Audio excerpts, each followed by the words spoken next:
నిన్న వచ్చిన ఫలితాల్లో భీమిలి అసెంబ్లీకి భారీ మెజార్టీతో గెలిపించిన భీమిలి ప్రజలకు ఈ విజయాన్ని అంకితం చేస్తూ ఉన్నాం. ఎన్నికల ప్రక్రియ మొదలైన దగ్గర నుంచి కూడా భీమిలికి అభ్యర్థులుగా పెద్దలు రాజుగారితో పాటు చాలామంది ఉన్నప్పటికీ కొన్ని ప్రత్యేకమైన కారణాలతోటి చంద్రబాబు నాయుడు గారు నన్ను పోటీ చేయమని ఆదేశించినప్పుడు మరి జనరల్గా రాష్ట్రంలో చాలా చోట్ల కూడా ఆశించిన వాళ్ళకంటే వేరే వాళ్ళకి సీట్లు ఇచ్చినప్పుడు అక్కడ కొంత ఇబ్బందికరమైన పరిస్థితులు ఏర్పడ్డాయి. అయితే నా అదృష్టం కొద్దీ నాకు ఎలాంటి సహకారం లభించిందంటే అంత సీనియర్ నాయకులు రాజుగారు ఆయన సీటు కాకుండా నాకు ఇచ్చినప్పుడు కూడా ఆయన ఎన్నికలాగానే మరి వరంగా చెప్పాలంటే నాకంటే కూడా ఎక్కువ కష్టపడి మరి నేను ఎప్పుడో ఒక గంట 2 గంటలు కొంచెం బతికించినా కూడా లేదన్నా తిరగాలి మనం అని చెప్పి బలవంతంగా అని చెప్పి మొత్తం ఆ 15 రోజుల సమయంలో కొత్త కాన్స్టిట్యున్సీ నాకు గతంలో మంత్రికి ఎదురు 2 ప్రోగ్రాంలకు వచ్చాను తప్ప అదర్వైజ్ జిల్లాలోనే చాలా పెద్ద కాన్స్టిట్యున్సీ 2,85,000 పైగా ఓట్లు ఉన్న కాన్స్టిట్యున్సీ. అటు జీవీఎంసీ, ఇటు మున్సిపాలిటీ, అలాగే ఇటు రూరల్ అన్నీ మిక్స్డ్గా ఉన్న కాన్స్టిట్యున్సీ. మరి ఆ రోజు నుంచి కూడా చాలా నమ్మకంతో ఆయన చెప్తారన్నారు, మన విజయం గ్యారెంటీ అన్నా మనకు ఓన్లీ మెజారిటీ చూసుకోవాలని చెప్పని.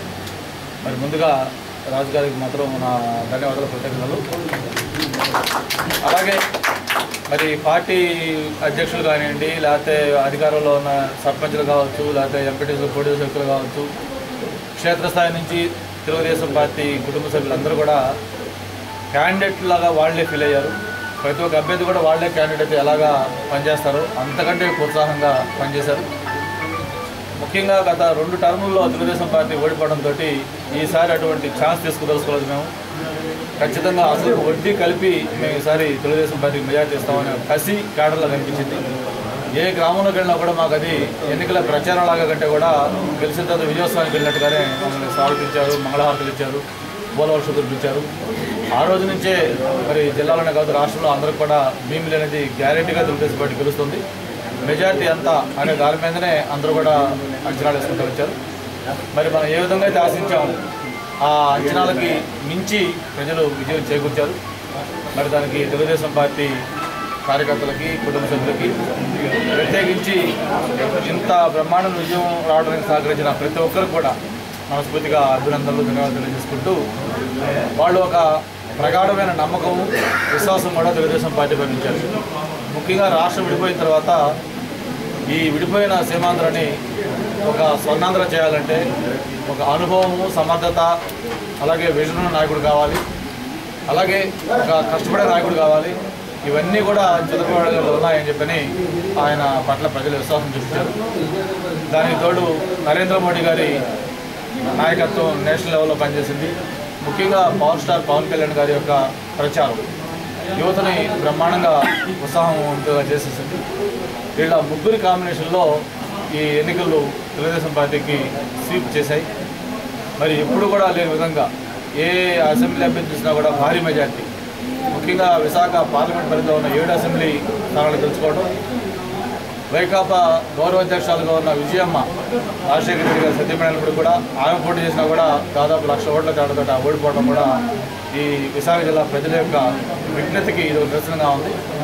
ముఖ్యంగా ప్రజలు ఇక్కడ శాంతి కాము, ఒక అభివృద్ధి కోరుకుంటున్నారు.